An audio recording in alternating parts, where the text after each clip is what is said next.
MBTech Kannada YouTube ಚಾನಲ್ಗೆ ತಮ್ಮೆಲ್ಲರಿಗೂ ಸ್ವಾಗತ ಸುಸ್ವಾಗತ. ಇನ್ಶಾಟ್ ಆ್ಯಪಲ್ಲಿ ಯಾವ ರೀತಿ ಒಂದು ವಿಡಿಯೋ ಎಡಿಟಿಂಗ್ನ ಮಾಡೋದಂತ ಸಿಂಪಲ್ಲಾಗಿ ತಿಳಿಸ್ಕೊಡ್ತೀನಿ. ಸೊ ಯಾವ ರೀತಿ ನಾನು ವಿಡಿಯೋ ಎಡಿಟಿಂಗ್ ಮಾಡ್ತೀನಿ, ಆಮೇಲೆ ಯಾವ ರೀತಿ ಒಂದು ಎಫೆಕ್ಟ್ ಕೊಡ್ತೀನಿ, ಆಮೇಲೆ ಎನಿಮೇಷನ್ಸ್ ಎಲ್ಲ ಆ್ಯಡ್ಸ್ ಮಾಡ್ತೀನಿ. ಸೊ ಇದರಲ್ಲಿ ನೀವು ನೋಡ್ಕೋಬೋದು, ತುಂಬ ಈಸಿಯಾಗಿ ಇನ್ಶಾಟ್ ಆ್ಯಪಲ್ಲಿ ನೀವು ವಿಡಿಯೋನ ಎಡಿಟಿಂಗ್ ಮಾಡ್ಬೋದು. ಬನ್ನಿ ಶುರು ಮಾಡೋಣ. ಫಸ್ಟ್ ನೀವು ಯಾವುದೋ ಒಂದು ವಿಡಿಯೋ ನೀವು ಎಡಿಟಿಂಗ್ ಮಾಡಬೇಕಲ್ವಾ, ಸೊ ಅದನ್ನೆಲ್ಲ ಶಾರ್ಟ್ಸ್ನ ನೀವು ಫಸ್ಟಲ್ಲಿ ಆ್ಯಡ್ ಮಾಡಬೇಕಾಗುತ್ತೆ.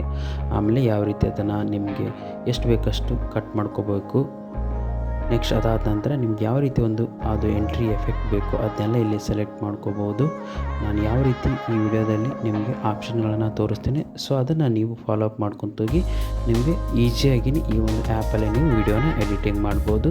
ಜಸ್ಟ್ ವಿಡಿಯೋ ವಾಚ್ ಮಾಡಿ ನಿಮಗೆ ಗೊತ್ತಾಗುತ್ತೆ ಯಾವ ರೀತಿ ಆಪ್ಷನಲ್ಲಿ ಯಾವ್ಯಾವ ರೀತಿ ಒಂದು ಎಫೆಕ್ಟ್ಸ್ನ ನೀವು ಯೂಸ್ ಮಾಡ್ಕೊಂಡು ಎಡಿಟಿಂಗ್ ಮಾಡ್ಬೋದು ಅಂತ.